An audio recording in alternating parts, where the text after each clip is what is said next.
বীজ কীভাবে গাজাতে হয় বা আমি যেভাবে গাজাই আর কি, মুরগির বাসাতে দিয়েছিলাম।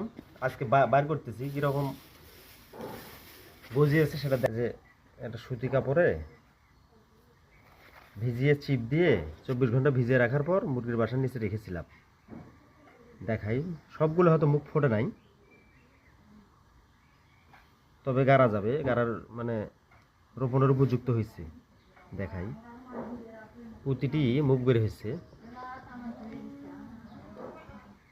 আলহামদুলিল্লাহ।